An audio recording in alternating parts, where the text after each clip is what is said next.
Bismillahirrahmanirrahim. Assalamualaikum warahmatullahi wabarakatuh.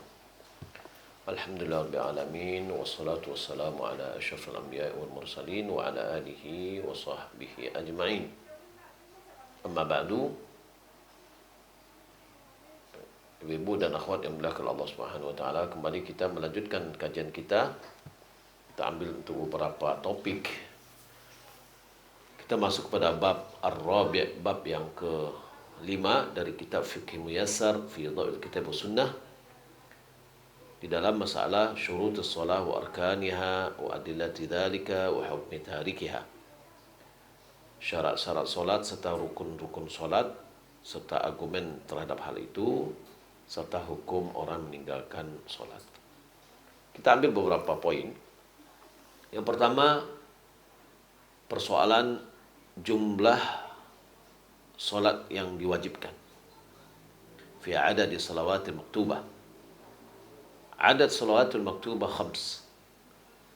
Jumlah atau bilangan salat yang wajib itu adalah 5. Wahyal fajru wal dhuhru wal asru wal maghribu wal isya. Fajar, zuhur, asar, maghrib, isya. Wa huwa mujma'un 'alaiha. Yang 5 waktu ini disepakati.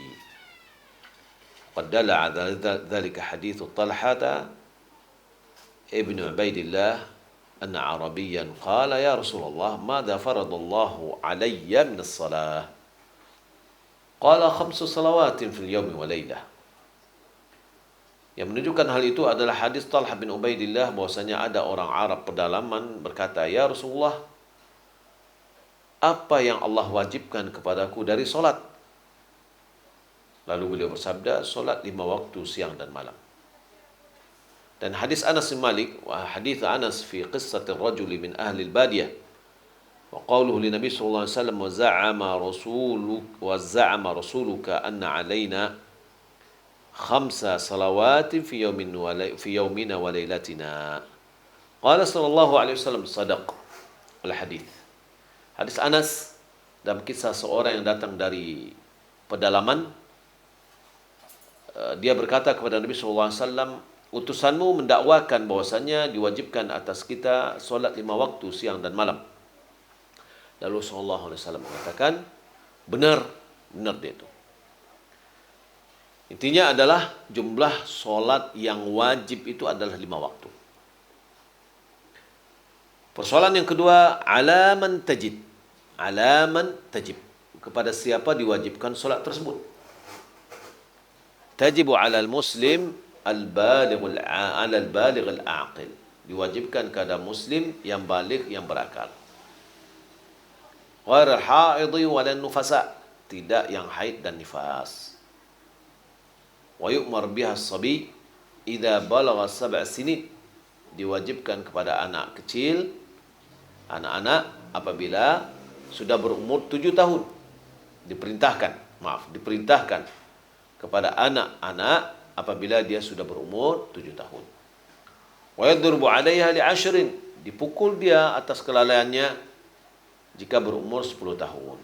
Berdasarkan hadis rufi'al qalmu 'an 3. Catatan itu diangkat dari 3 golongan. Fadzakara minha, di antaranya adalah wa 'anis sabi hatta yahtalib, dari anak kecil sampai dia bermimpi, yakni sampai dia balik. Wa qaulihi sallallahu alaihi wasallam, wa li qaulihi sallallahu alaihi wasallam, muru auladakum bis salati li 7. Perintahkan anak-anakmu untuk mengerjakan salat bagi yang berumur 7 tahun. Wadribuhum 'alaiha.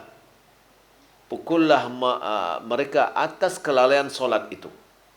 Li 'ashrin. Mereka berumur 10 tahun. Wa fariqu bainahum fil madaji'. Pisahkan antara mereka di tempat tidur. Baik.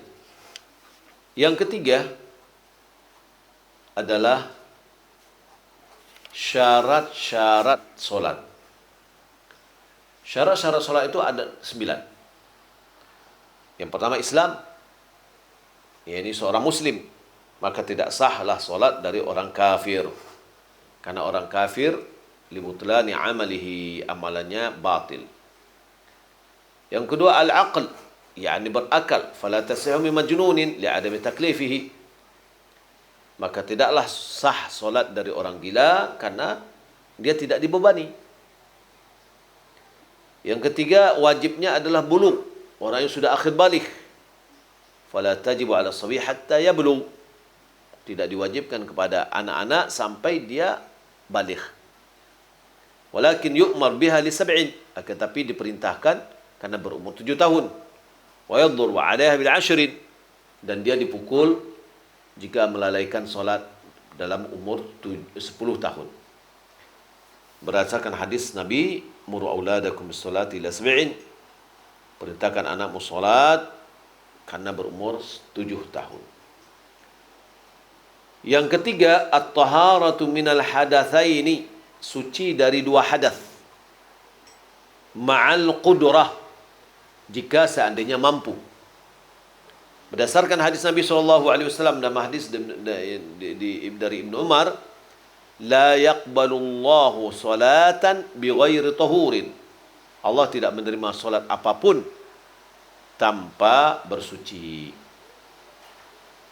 Yang kelima, dukhulul waqti lis-salatil muwaqqatah. Masuknya waktu untuk solat-solat yang telah ditentukan waktunya. Qauli ta'ala, inna salata kanat 'alal mu'minina kitaban mawquta. Sesungguhnya solat itu diwajibkan kepada orang-orang mukmin ketetapan yang telah ditentukan waktunya. Berdasarkan hadis Jibril ketika mengimami Nabi SAW solat 5 waktu, beliau mengatakan, ma baina hadainil waqtaini waqtun, antara 2 waktu ini adalah waktu solat. Fala tasihhu salatu qabla dukhuliha wala ba'da khurujiha illa li'udhrin. Tidaklah sah solat sebelum masuknya waktu dan tidak juga setelah keluarnya dari waktunya kecuali ada uzur.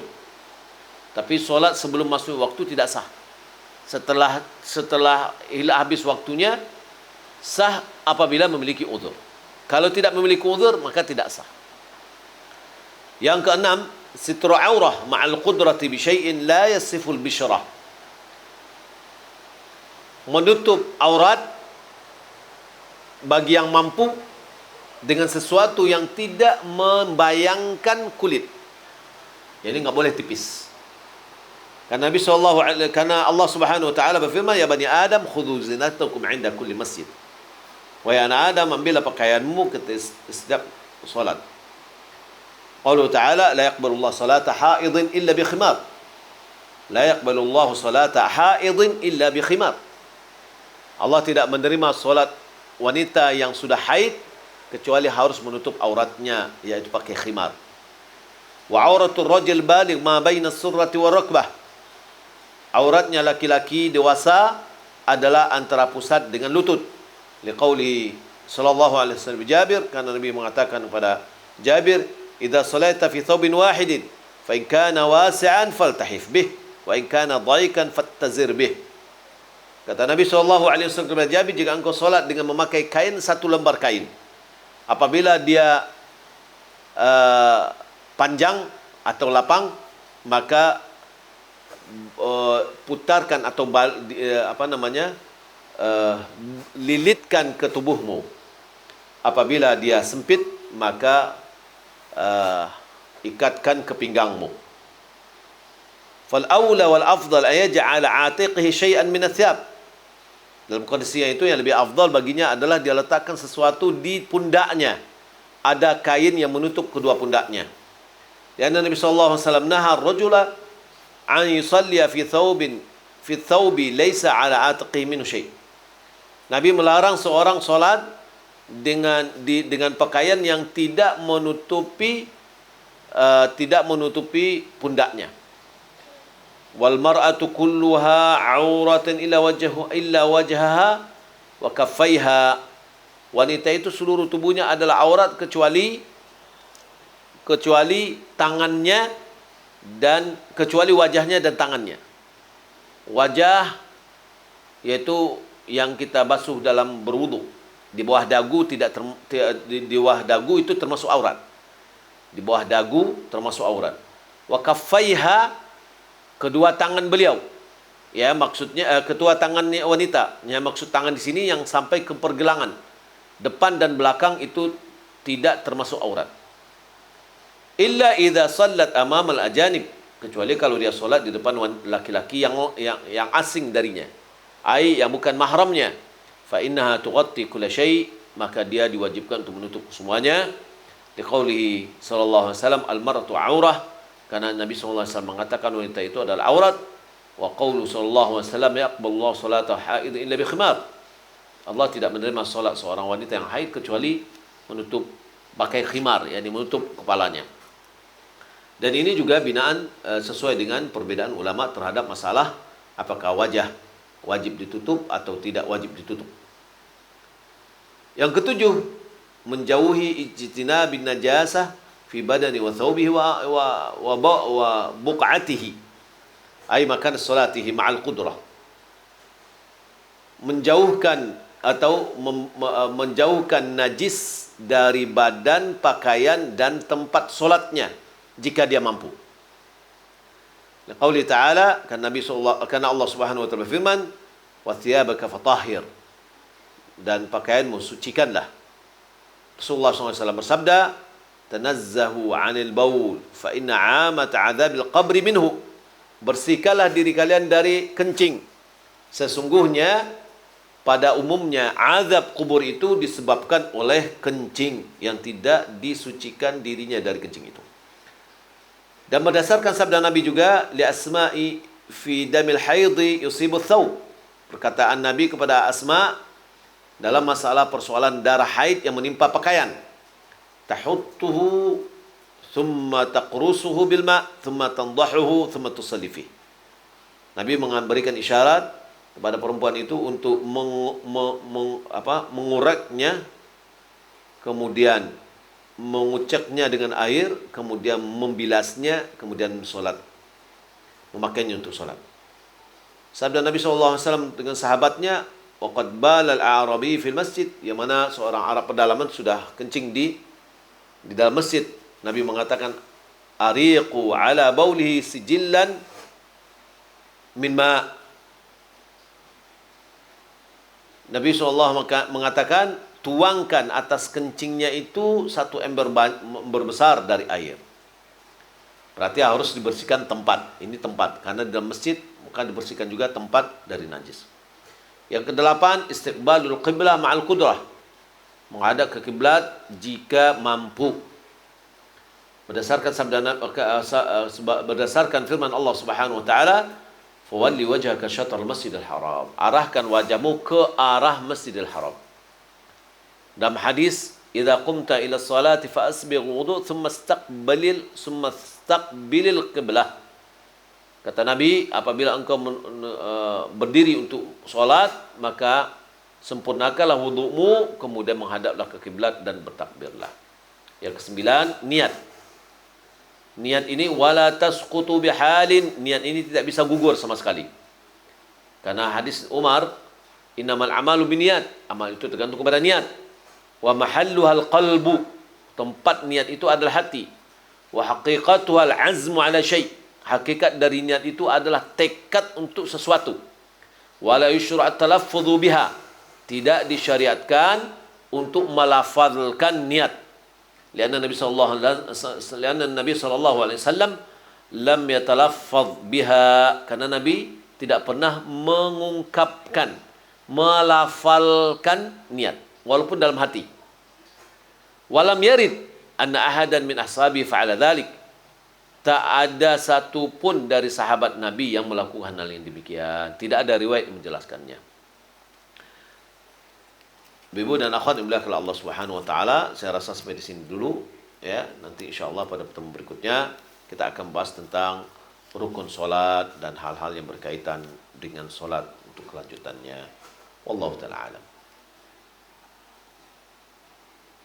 Baik, kita lihat tanya jawab. Tadi pertanyaan jadi sudah tentang hadis Ada orang mengatakan tidak ada merokok, hadis yang melarang merokok. Kita sudah bantah ya. Ada masjid azannya 2 kali pas solat Jumat. Azan yang pertama dikumandangkan saat masuk waktu solat Jumat. Lantas setelah solat azan, setelah selesai azan ke-1, orangnya pada solat. Ana nggak tahu itu solat apa. Lantas imam mengucapkan salam, lantas azan kedua dikumandangkan, baru khatib khutbah Jumat. Benarkah azan 2 kali di zaman Utsman seperti yang dipraktikkan, dan solat apakah yang dilakukan tadi itu setelah azan pertama? Pertama jawabannya, Utsman memang pernah mempraktikkan 2 kali azan, tapi tidak seperti yang dilakukan. Azan yang pertama di pasar, karena mulainya ramai pasar, bangunan antara Masjid Nabawi dan pasar itu sudah menutup pendengaran, sehingga azan tidak terdengar. Maka Utsman berinisiatif untuk membuat azan dalam rangka mengingatkan kepada orang di pasar untuk segera menyelesaikan perdagangannya dan kegiatannya untuk siap-siap datang ke masjid. Azannya ini sebelum masuk waktu. Sebelum masuk waktu. Saya mengetahui persis di Arab Saudi, di luar dari Masjidil Haram dan Masjid Nabawi, itu di masjid-masjid yang lain itu jam 11 itu azan pertama. Semua kegiatan, ruko, toko-toko ditutup, pekerja-pekerja seperti pekerja tukang berhenti, termasuk juga SPBU ditutup, ya, jam 11. Betul-betul semua orang siap untuk mengerjakan sholat, mempersiapkan diri untuk datang ke masjid. Lalu azan yang kedua dengan masuknya waktu, imam masuk, ya, khatib masuk, ya, atau imam masuk untuk menyampaikan salam, baru azan. Jadi jauh jedanya, tidak seperti yang disebutkan sekarang. Kemudian juga solatnya kita dah tahu, sebab tidak ada solat sunat qabliyah untuk solat Jumat. Bagaimana kita seharusnya dengan adanya perbedaan Idul Adha? Kita mengikuti pemerintah, hisab kita sendiri, karena ketetapan kita sendiri, karena masing-masing memiliki ru'yah, pandangan. Dia memandang, melihat ketika tidak ada bulan kelihatan, maka disempurnakan. Baik. Mungkin ada mengatakan, bukankah hari Arafah puasanya? Ya, hari Arafah. Hari Arafah itu tanggal berapa? Tanggal 9. Menentukan tanggal 9, kalau zaman 100 tahun yang lalu belum ada alat komunikasi, maka kita tidak bisa mengetahui apa yang terjadi di Mekah. Ya. Maka waktu itu, apakah mereka tidak mengerjakan puasa Arafah? Mengerjakan. Tapi mereka mengerjakan sesuai dengan ru'yatul hilal yang mereka kerjakan. Wallahu a'lam. Bolehkah seorang ponakan berkurban atas nama tante dan omnya yang sudah meninggal? Mereka itu tidak punya anak dan tidak ada keluarga lainnya yang masih hidup kecuali ponakan ini. Boleh. Ya, boleh. Kenapa? Karena Nabi SAW berkorban untuk keluarganya, termasuk keluarga itu adalah bibi dan tantenya. Ya, kalau Nabi Hamzah itu adalah paman. Baik. Begitu juga Nabi berkorban untuk umatnya yang belum berkorban. Ini menunjukkan bahwasanya boleh kita meniatkan untuk siapa yang kita niatkan, walaupun dia tidak ada hubungan tali darah dengan kita. Tapi mereka itu kita ikut sertakan dalam pahala. Ya, yang berkorban itu kita sendiri, lalu kita ikutkan mereka dengan pahala, maka itu boleh. Adakah doa yang dibaca ketika menutup mata mayat yang terbuka? Sepengetahuan saya tidak ada. Wallahu a'lam. Apakah benar sahih hadis tentang keberadaan Allah ini, Ustaz, yang menentukan tempat di mana tidak pantas dia ditanya di mana? Kenapa tidak pantas?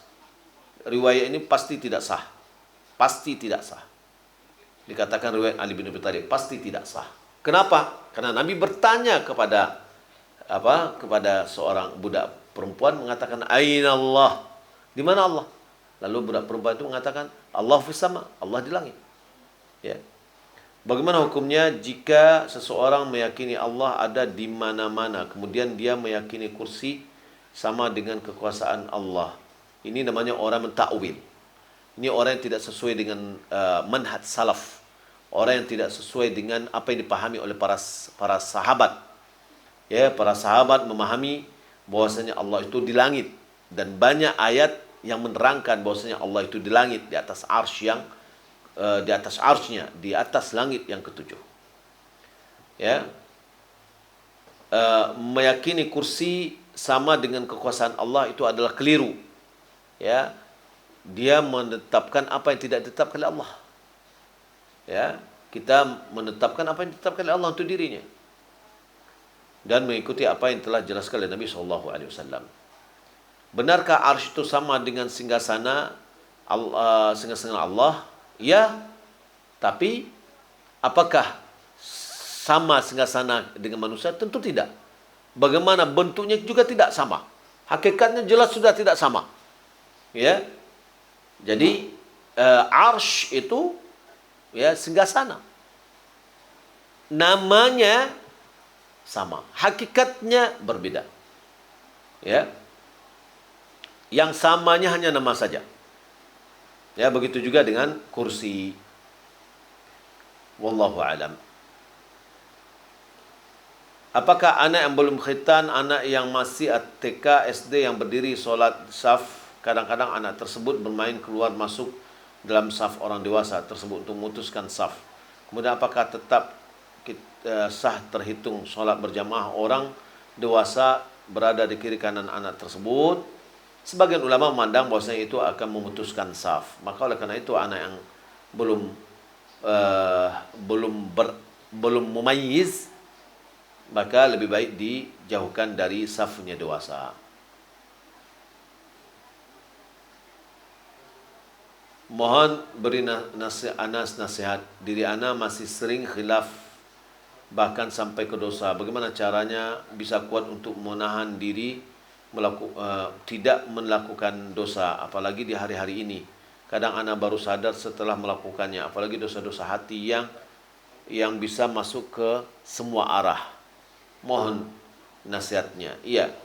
Yang pertama tentu kita memohon kepada Allah Subhanahu wa taala agar Allah Subhanahu wa taala memberikan hidayah kepada kita, kemudian menjauhkan kita dari maksiat, memberikan kecintaan kepada kita untuk iman, dan memberikan kepada kita rasa kebencian terhadap maksiat dan kekufuran. Kemudian kita mohon kepada Allah agar Allah menguatkan hati kita untuk istiqamah, ya, untuk istiqamah dalam agamanya.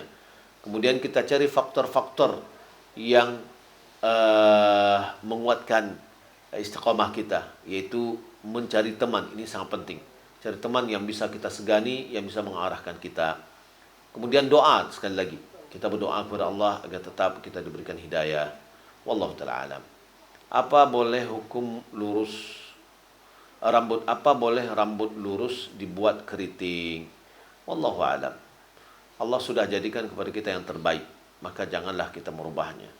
Adapun pendapat sebagian ulama, wallahu alam, saya tidak tahu, ya. Lebih baik kita biarkan saja. Alhamdulillah, suami anak ikut korban tahun ini. Tolong dikirimkan doa yang dibaca sebelum hewannya disembelih. Ya, nanti kita lihat ini. Baik, demikian yang dapat kita sampaikan. Semoga bermanfaat. Wassalamualaikum warahmatullahi wabarakatuh. Sana, nyo balanja. Yo di lapak seru saja.